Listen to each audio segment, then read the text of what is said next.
Bismillah. Assalamu alaikum. My name is Kundi, and you are watching Pulse America News. What I am about to tell you in the next few minutes is something that the mainstream media is either too scared to say or simply does not want you to know. This is not about missiles. This is not about airstrikes. This is not about satellites or bombs falling from the sky. What happened is something far more devastating, far more dangerous, and far more game-changing than anything we have seen in this war so far. Because when you destroy a weapon, you can build another one. But when you destroy an entire intelligence network that took years and millions of dollars to build, that loss cannot be undone overnight. And that is exactly what has now happened to America and Israel. The damage is done, the network is gone, and the war will never be the same again.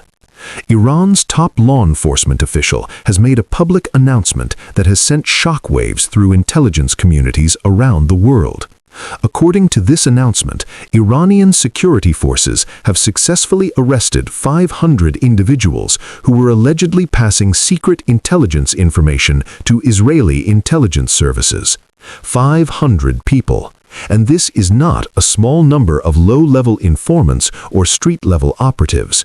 According to the same official, approximately 250 of those arrested were operating at the highest levels of the Iranian state. These were not ordinary citizens. These were people inside the military. These were people inside government security agencies. These were people sitting in positions of enormous trust and enormous power. And for years, they had been doing one thing. They had been feeding information to hostile foreign intelligence services about the locations of Iranian military assets, the movements of Iranian leadership, the coordinates of strategic facilities, and the identities of future leaders who were being groomed to lead Iran's next generation of governance and defense. This is a betrayal so deep, so systematic, and so coordinated that it goes far beyond what most people would consider normal espionage. This was an attempt to hollow out a nation from the inside. Now let us understand what these individuals were actually doing, because this is where the story becomes truly extraordinary. These operatives were not simply passing on general information or vague intelligence. They were doing something far more precise and far more dangerous. They were creating target lists. They were identifying the exact locations of military commanders and marking those coordinates for potential strike operations. They were providing real-time information about where senior leadership was located, what security protocols were in place, and which facilities held the most strategic value. They were also, according to sources following this story, using encrypted communication channels and third-party European internet platforms to relay this information, ensuring that there was no direct digital trail between themselves and the intelligence services they were working for.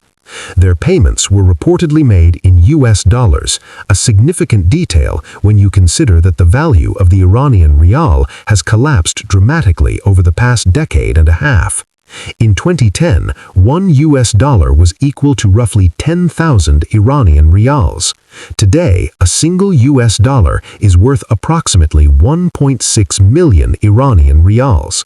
That tells you everything about the economic desperation that may have driven some of these individuals to betray their country.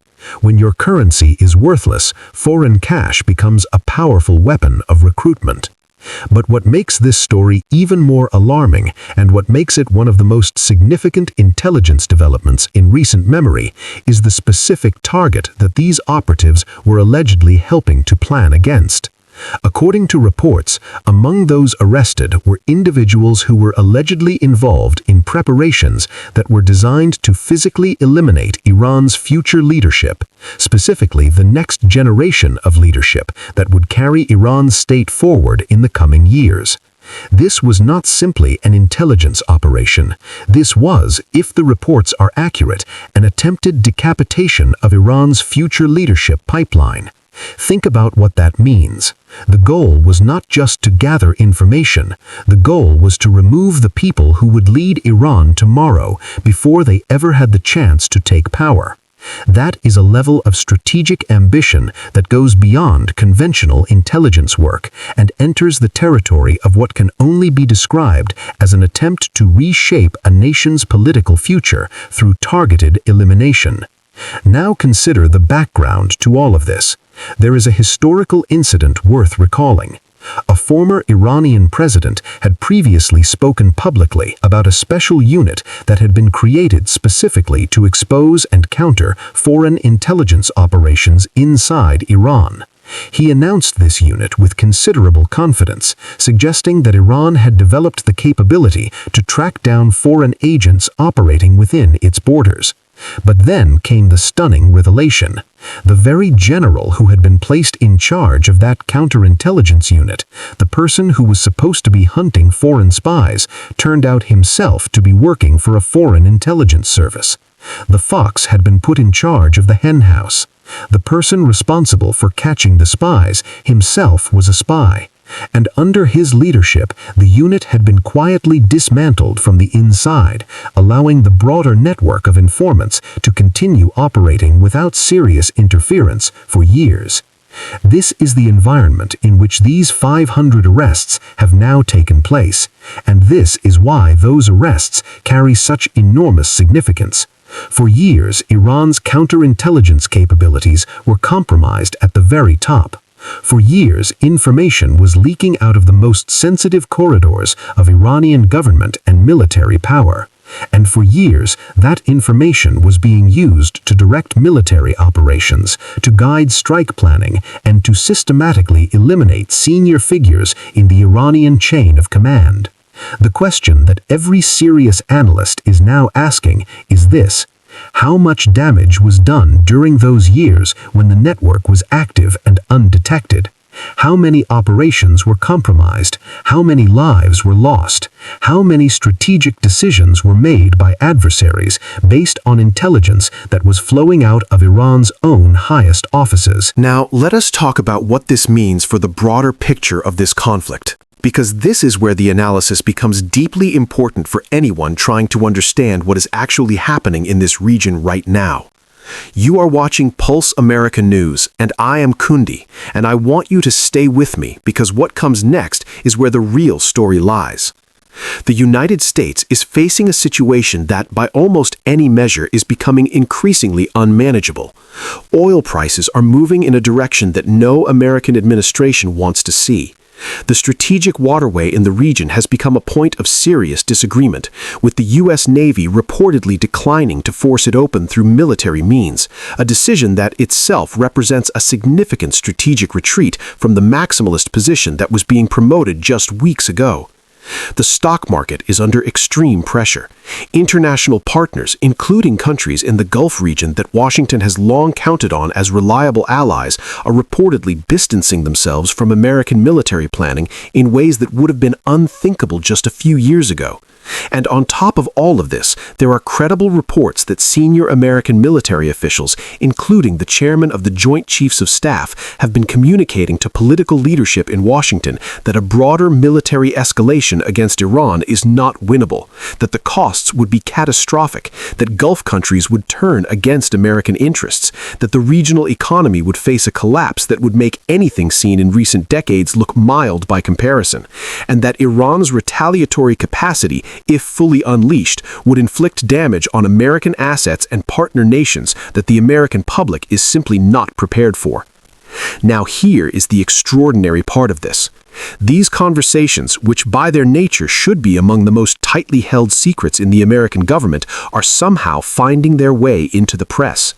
Private meetings between the highest levels of military and civilian leadership are being reported in detail by journalists. And the question that should be on every serious observer's mind is who is leaking this information and why? The answer, when you think about it carefully, becomes fairly clear. The American military establishment, or at least a significant part of it, appears to be using the press as a pressure valve. By allowing these assessments to become public, senior military figures are in effect telling the American public, "We do not believe this war can be won. We are saying so privately, and if our political leadership will not listen, we will say it in ways that the public can hear." This is an extraordinary situation in which the tension between civilian political leadership and the professional military is playing out not in closed rooms, but in the pages of newspapers and on the screens of televisions and devices across the world. And then there is the case of a prominent American journalist who has been covering this conflict from a perspective that is sharply critical of the war.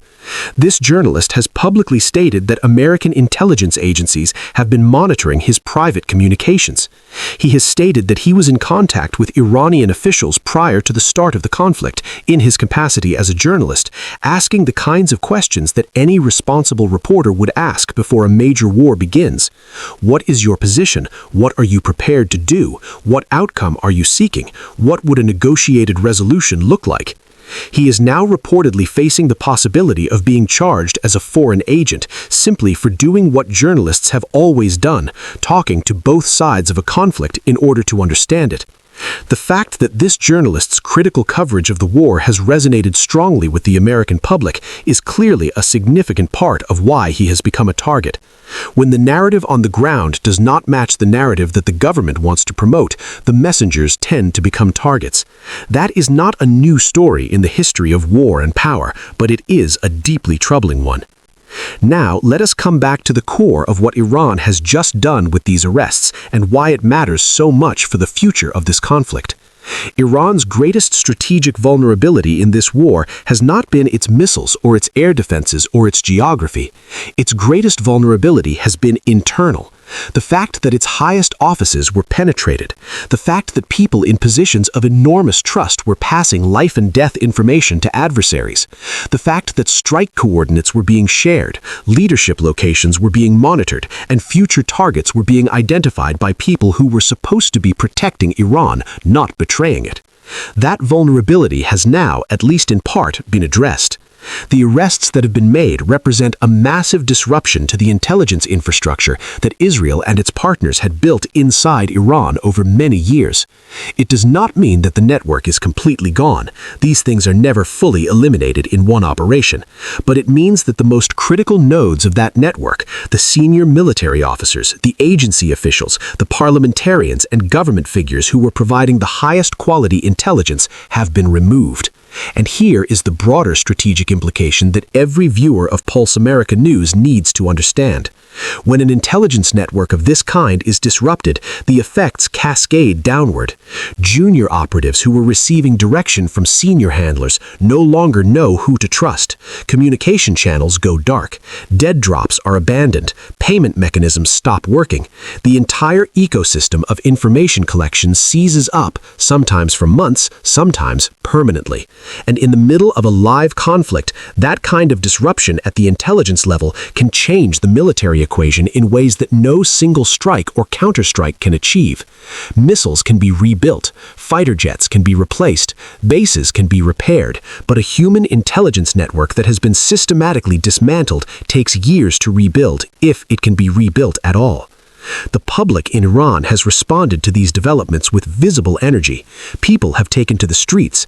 There is a sense, whether or not it is fully justified, that the tide is turning, that the betrayals that cost Iran so dearly over the past period are being confronted, that accountability, however imperfect and however incomplete, is coming.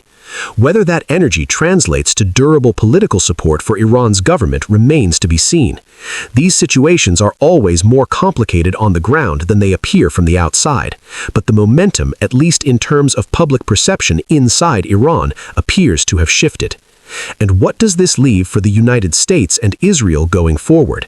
It leaves them in a position of significantly degraded intelligence capability at a moment when accurate intelligence is more critical than ever. It leaves them with the knowledge that strike coordinates passed through that network may now be unreliable, that positions marked as occupied may be empty, and that facilities described as active may have been deliberately staged to look that way.